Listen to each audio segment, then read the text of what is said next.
আমার প্রিয় প্রথম শ্রেণী ছোট্ট বন্ধুরা, তোমাদের সকলকে আমার চ্যানেলে স্বাগত জানাই। আশা করছি তোমরা সকলেই খুব ভালো আছো। আজকে আমি তোমাদের 2024 সালের রায়ো মার্টিনে যে প্রশ্নবিচিত্রা প্রকাশিত হয়েছে তার 11 নম্বর স্কুল, সে পেজ হচ্ছে 33।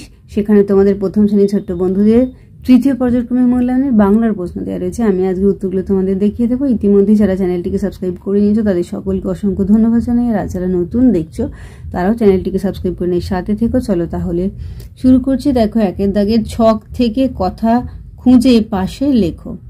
দেখো, এখান থেকে প্রথম ছক থেকে খুঁজে নিয়েছি মুদি, ময়ে হস্যৌ দয়ে হস্যই, পরেরটা ঢেঁকি, এই যে ঢেঁকি, তারপরে তেল, তারপরে ঘয়েরটা দেখে নিই। দেখো, ঘয়েরটা হচ্ছে এই দেখো মুড়ি, তারপরেটা হচ্ছে জল।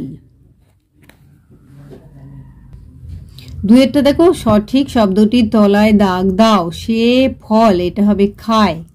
ক্ষয়েরটা তুমি ফল খাও, গয়ের তারা ফল খায়। ঘয়েরটা পাখি ফল খায়, রাম ফল খায়।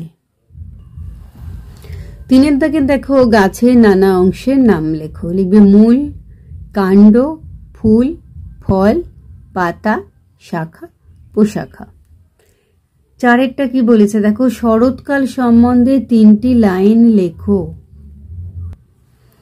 লিখবে ভাদ্র আশ্বিন এই 2 মাস নিয়ে হয় শরৎকাল। শরৎকালে শিউলি ফুল ফোটে, শরৎকালে দুর্গাপূজা হয়, এই সময় আকাশে পেঁজা তুলোর মতো মেঘ ভেসে বেড়ায়। পাঁচেরটা দেখো, নিচের প্রশ্নগুলির উত্তর দাও। কয়ের লোকা ধোবার বাসা কোথায়? লিখবে লোকা ধোবার বাসা গোড়া বাজারে। ক্ষয়েরটা গাধা কি খেতে ভালোবাসে? গাধা ছোলা খেতে ভালোবাসে। গয়েরটা গৌর কোথা থেকে এলো? গৌর গৌরীপুর থেকে এলো। ঘয়ের সৌরি দিদি কি নিয়ে বসে আছে? সৌরি দিদি ভাত নিয়ে বসে আছে। পেঁচা কোথায় ডাকে? পেঁচা কাঁটা গাছে ডাকে। এবার 6 দেখো, বাক্য রচনা করো। নদী, নদীতে নৌকো চলে। আকাশ, আকাশ থেকে বৃষ্টি পড়ে। পাখি, পাখির শরীর খুব হালকা হয়। 7 দেখো, রবি ঠাকুর বোলপুর বেড়াতে গিয়ে কি কি দেখলেন? রবি ঠাকুর বোলপুর বেড়াতে গিয়ে দেখলেন সেখানে মাথার ওপর নীল আকাশ, চারপাশে নানা গাছ, তাল, শাল, আম, খেজুর, সোনাঝুরি, পলাশ। কাছেই একটা নদী, নদীর নাম কোপাই, তার পাশে লাল মাটি, কাঁকড় নুড়ি মেশানো, মাঝে মাঝে তার 2 দিকের মাটি ধুয়ে গেছে।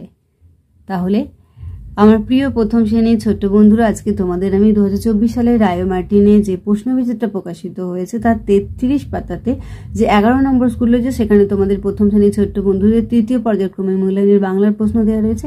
আমি আজকে উত্তরগুলো তোমাদের দেখিয়ে দিলাম। আশা করছি সকলেই বুঝতে পেরেছো। ভিডিওটি দেখার জন্য তোমাদের সকলকে অসংখ্য ধন্যবাদ জানাই।